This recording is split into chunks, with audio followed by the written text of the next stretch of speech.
Abrish baduun isaa dhugaa ta'ee jira. Garuu mo'anaan gaaffii kanatti uume guyyaa kaleessaa rifeensi hermeellaa garaa viidiyoon kaleessaa fi viidiyoon har'a hojjetamaa jiru walittuun dhufuu jechuudha.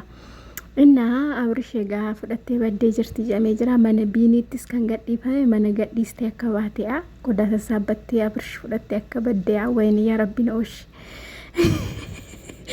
Maal jechuudha waan akkasii irsa nama fudhatanii badu. Innaa dhugaa rabbi kana baay'ee tokko nama garrama jechuudha. Gaaruttiyee fi eeffaan obboleessa heermii waamanii dhufanii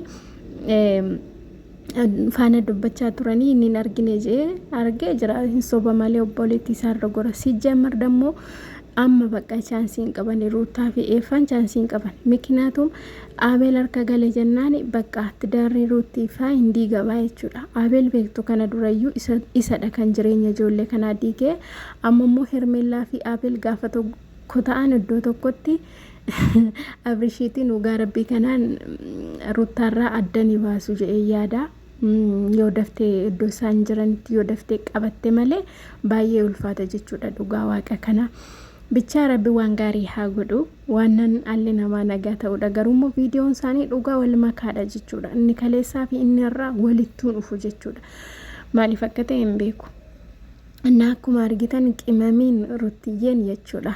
Har'a bareeddeef waa jettee aartee ofteetti abbaa manaa ishee jalaa fudhattee baddeen talli. Yaa rabbiin ooshi maali agaruu bara akkamii keessa seenni irsa namaa hawwatanii baduu jammarame. Hermiin garuu maal taatee dhugaa rabbii hordoftoota kiyyaa maal taateetudha garuu mucayyoon suni hindee gurbaan isheen barbaadu jedhee maaliif itti muxxuun jette garuu hindee hirrisa bichaa dhugaa rabbii maaliif garuu innaa baay'ee tokko nama azansiisa jechuudha. Egaa ruttaan amma kan isheen jette obboleessuma hermii takataatallee inni bakka isaan jiran yoo deeme achumarraan qabanna malee kana booddee chaansi nuti qabnu kanadha jettee dubbachaa turte. Dhugumadha isinis manaa baasuun balleessitanii Abrahaam hamma ragaa ga'utti qophaa gadhiisuus hin balleessitan jedhee yaada yoo dhugaa ta'e. Garuu immoo wanti gaaffii natti uume kaleessa hermiin ikkoo viidiyoon ishee dhugaa waaqaas rifeensi ishee dabbasaa sadhaame sana galgalammoo sana akkamitti kana ta'uu danda'a? Beekoon hordoftoota kiyyamee isinii galee jira wanti kun isiniif liqinfama anaaf naan liqinfamu.